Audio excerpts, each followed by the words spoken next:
diesel engines in some countries. The people say, no more diesel engines because the diesel engines increase the pollution in my country and blah blah blah blah blah. Today I am going to demonstrate what is the reality about that situation. What happened with the diesel engines? Really the diesel engines are not good. It's necessary to eliminate the diesel engines of the roads, or probably the problem is in other place. It's not on the diesel engines. Today we are going to discover what happened with the diesel engines. Today in diesel is completely opposite. It's better a diesel fuel with higher cetane number. What is the maximum cetane number? Is around 50. 45, 50 is the maximum cetane number. Yes, this is the number that we are going, the reference number that we are going to use when we talk about the diesel.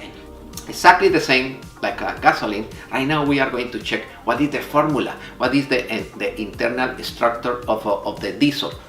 But basically the diesel is carbon and hydrogen. That's it. Carbon and hydrogen. But if the diesel doesn't have impurities, contaminants, no problem. But if you have contaminants, impurities like sulfur, like nitrogen, like phosphorus and metals dispersed, those contaminants separate the structure and create free carbons. Those free carbons are accumulated like carbon deposits. Those carbon deposits are too hard and avoid that the valves close properly, for example, because normally those carbon deposits are accumulated on the intake valves. Yeah, and when the temperature of those deposits of carbon decrease, those crystals avoid that the valve close properly. For that reason, you found that in those countries a lot of trucks producing black smoke, like the truck that you have on the picture right now. But it's the same truck. Yes, my friend, it's the same truck. It's the same truck that, for example, the people have in the United States, Ford, International, Chrysler, Chevy, or Toyota or Honda. Those are the same trucks, but in those countries, the same truck with the same engine produce that amount of black smoke. That truck in other country with good diesel, with low level of sulfur, no smoke.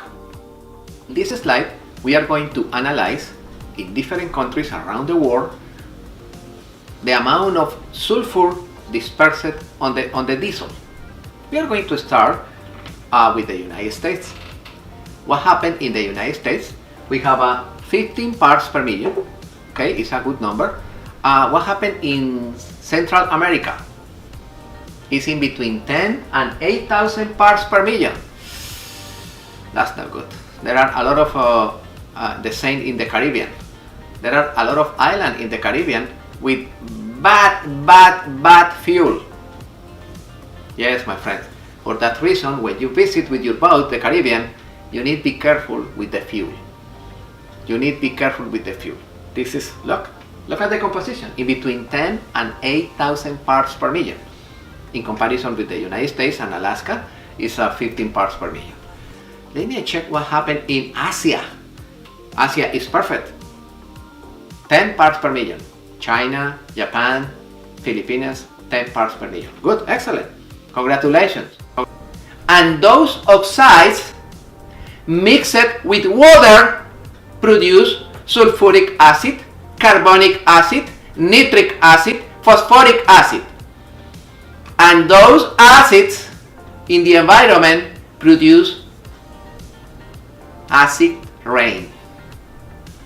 And those acids in a marine engine enter in the ocean. Acids. Now you understand what is the situation? It's not only with sulfur. Sulfur is used like the key word in order to measure the quality of the diesel in different countries. In the previous slide, it's wonderful because we analyze what happened in Europe. In other words, Europe and Asia are in good conditions. The United States, 15 parts per million is okay, but could be better. 10 parts per million is a good number. But there are countries with 7,000 parts per million, 5,000 parts per million in the Caribbean, in Ecuador, in some countries in Latin America. That's not good, my friends. Yes, my friends, you need fight in your country with the government in relation with the production of diesel.